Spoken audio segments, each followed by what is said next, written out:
Well, we talked about de minimis already, and every time the subject of de minimis comes up, and I've been on many video calls and conference calls, and we're at the high level compliance contact at the organization, and hopefully somebody in finance too. We say, well, have you taken account for de minimis? And they say, oh, we don't do de minimis. It's just siloed at a different level in the organization very often, because we put a bond in file, and then de minimis, depending on the organization, can greatly impact that bond's capacity. And if they don't account for those de minimis shipments that were filed, through a different office or through a different way in that organization, it's still going to go into the bond calculation for sufficiency. So get ahead of de minimis, think about it, with that. Where I see the most success is where the compliance department is able to bring in the finance department and spread the responsibility quite a bit, because at the end of the day, the finance department is going to have to be working closely with the underwriters to keep that bond on file and keep the underwriters confident that all of this change, like Gary was saying, you can have, how do you put it, like you can be the best sailor of the ship, but if the tide recedes, you got to make adjustments. So if the economy changes, there's a huge shock.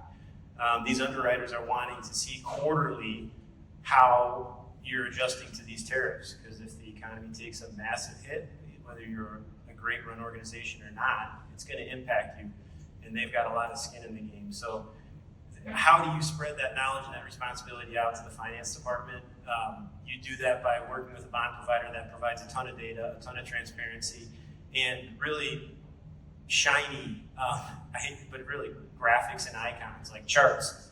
What about emojis? Is it emojis? Yeah, we can throw that in there.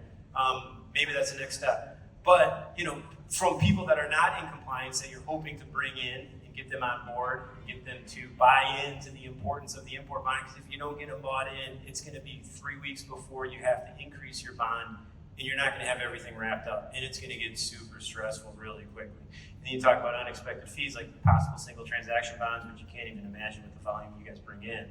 But really spreading the responsibility. I guess TRG, we have you can click on a link whenever you want and see your bond sufficiency with charts and all this pretty stuff to, again, be able to bring in people that don't touch and feel compliance every day, but give them a way to start communicating with you as a compliance professional. And then you're set up to get ahead of the next big increase that's going to come, or the next change in tariffs.